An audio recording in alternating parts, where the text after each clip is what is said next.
అనకాపల్లి జిల్లా రావికపతం మండలంలోని సాంఘిక సంక్షేమ హాస్టల్లో ఆదివాసీ కొందు గిరిజన విద్యార్థులపై కోతులు దాడి చేయడంతో భయభ్రాంతులకు గురైన పిల్లలు తాత్కాలికంగా ఇంటికి వెళ్లిపోయారు. పరిస్థితిని పరిశీలించిన అధికారులు హాస్టల్ పరిసరాల్లో తుప్పలు తొలగించినప్పటికీ భారీ చెట్ల దొరికింపునకు ఫారెస్ట్ అనుమతులు అవసరమని తెలిపారు.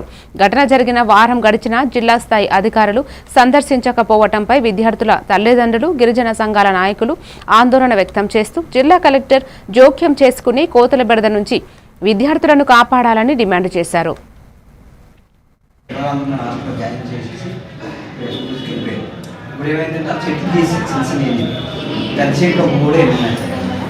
నేను అది పోయి కొన్ని కూతురు నష్ట చేయడం కావాలి.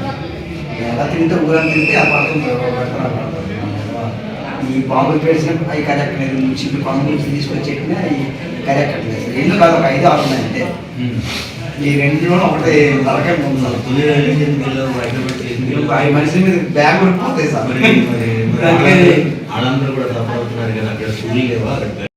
ఊరు పేరు చెప్పాలా?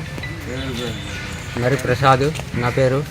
రేపులం గ్రామం, చీమలపాడు పంచాయతీ, రాయకతం మండలం. అంటే ఇక్కడ మరి ఎస్టీ హాస్టల్లోని చెట్లు అనేది పెద్ద చెట్లు ఉన్నాయి, అవి తొలగించాలి అని చూస్తున్నాం. ఇప్పుడు మరి కోతుల బాధ అనేది కొద్దిగా రాకుండా కొద్దిగా తగ్గుతాయి. మరి కలెక్టర్ గారు కూడా అక్కడ కొద్దిగా బస వేసి ఏర్పాటు చేయాలని, పిల్లల గురించి రక్షించాలని మేము కోరుకుంటున్నాం. భారీ చెట్లు వెంటనే తొలగించాలి. భారీ చెట్లు వెంటనే తొలగించాలి. భారీ చెట్లు వెంటనే తొలగించాలి. ఎంఆర్ఓ గారు వెంటనే భారీ చెట్లు వెంటనే తొలగించాలి.